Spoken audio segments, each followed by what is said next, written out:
Okay, welcome back to yet another Honest Gear review. Today I have a new preamp that I recently got, and this is the Rocktron Sidewinder.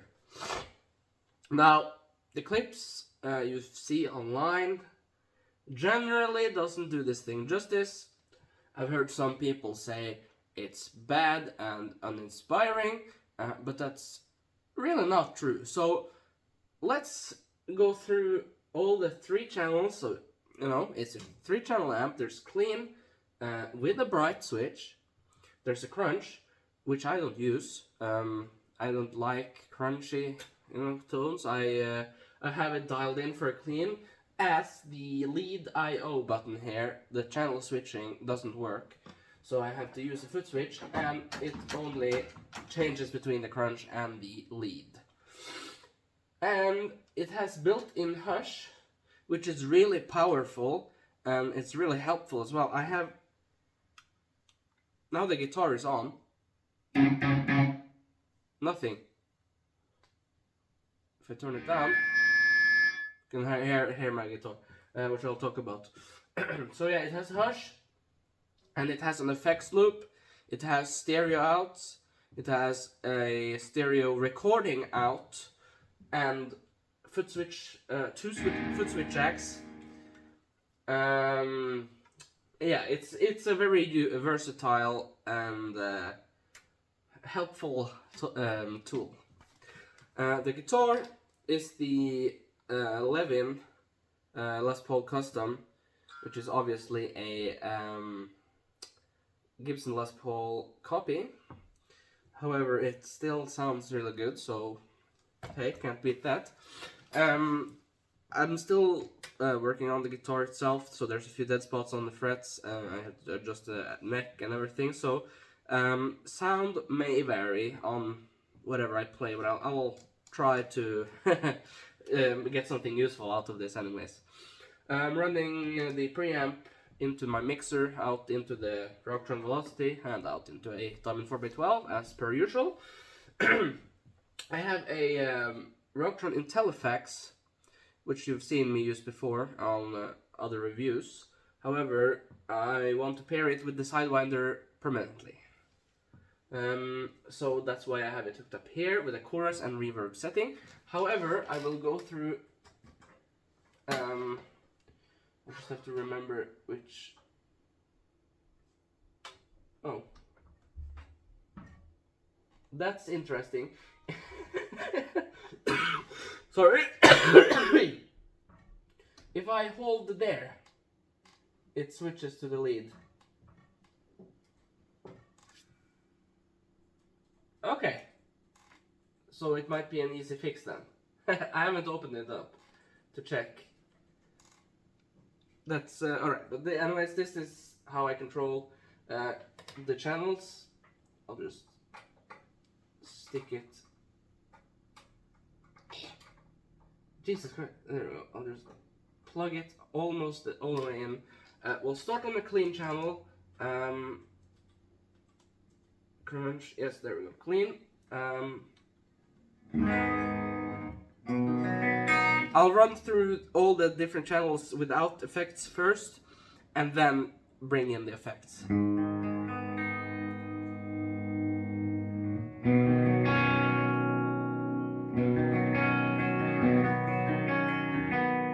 I'll toggle the bright switch. Almost gets a little bit distorted here.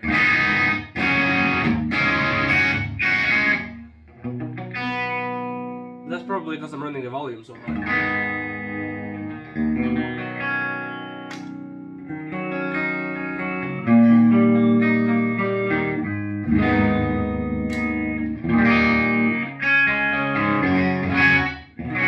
I think I'm gonna engage the effects after I've or played a bit on the channel here.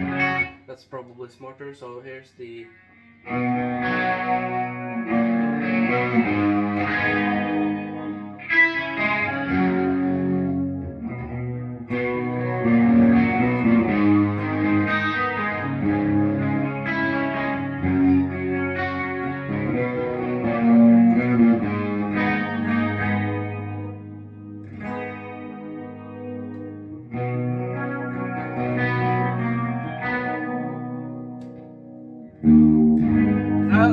it also has an input drive adjustment here, which is nice.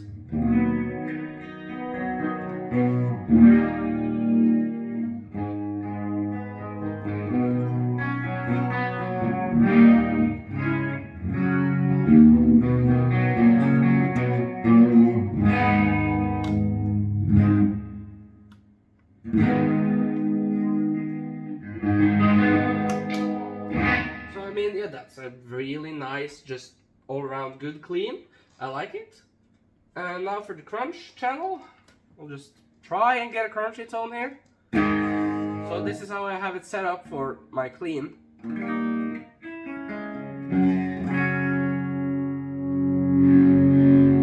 However, if I crank the gain,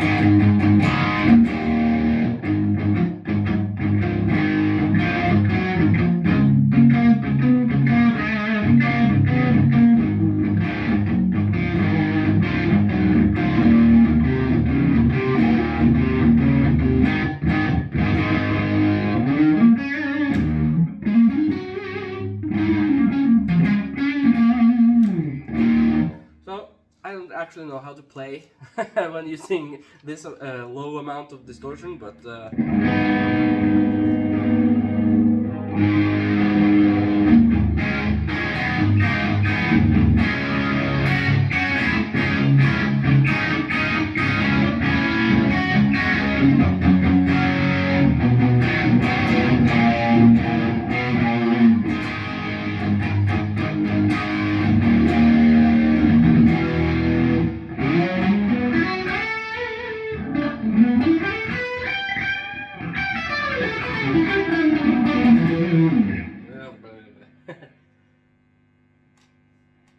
so what did I do again? I leaned my hand there. I wonder what that is. That's funny. So here's the lead channel. Let me bypass that. Oh fuck, that's right, I have to plug this in. There we go.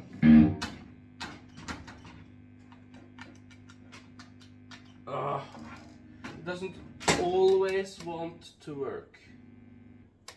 There.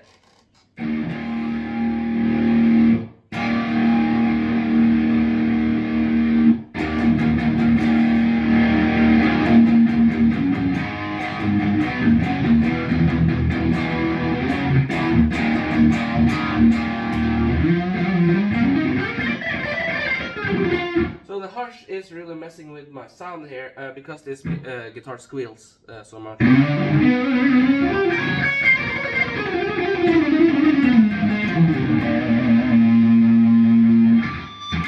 As you can hear.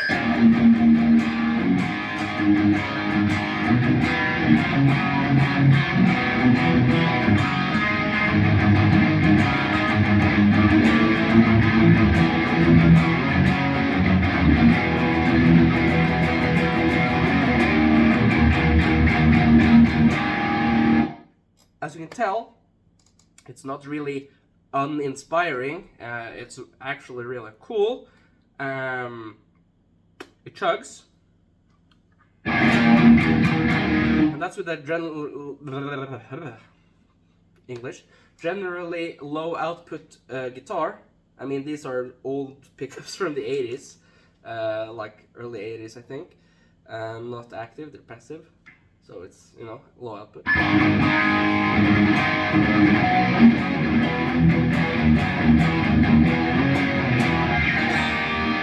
However,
doesn't sound like the 80s and that doesn't sound good, I don't know what will.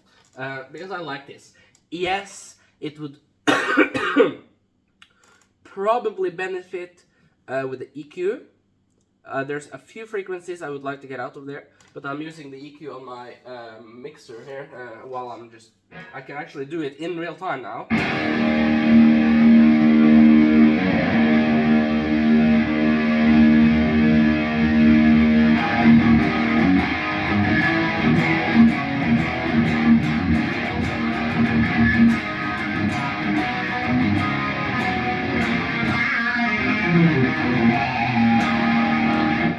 I just gave it just not much, just a bit of high end, a little bit more low end, and then just a tiny smidge of mids from the mixer. It could probably benefit from a BBE sonic maximizer. That would probably be cool, actually. Noise gate, you know, built in, don't need. A nice delay would be cool. I'm doing chorus and reverb on the Intel effects now. I don't think I can do much more than that. But, I mean, as I say with the art stuff, you know, if it doesn't sound good enough out of the box, but, you know, you can easily tell when something has potential. So just add a few more things to make it sound great, and then, I mean, you have a great sound. It baffles me, like, it doesn't sound good out in the mouth. Well, have you seen most touring players? Jesus Christ, how much shit they're lugging with them to get a good sound. Studio musicians, big ass fridge racks for one thing. Yeah, more is more, as a famous Swede once said. Let me turn up the volume here. I'm gonna not rant too much, at least try to.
Great preamp, find it cheap, pick it up, you know, throw an EQ on there, get some effects. Yeah, it's a cool unit. I don't really have many complaints, I don't think, other than that the lead I/O doesn't work, but since I've discovered that I can just push on here, I can probably fix it myself. But yeah, I mean, shit. It's a good preamp. It's just a good preamp. All around, you know, it does whatever you want it to. You probably couldn't do gent, but who wants to do gent with rack gear anyway? So yeah, that's my review on the Rocktron Sidewinder. Again, if you can find one for cheap, pick it up. It's pretty rare. I have never seen one for sale until I saw this one for nothing. So yeah, thank you, and I'll see you next time.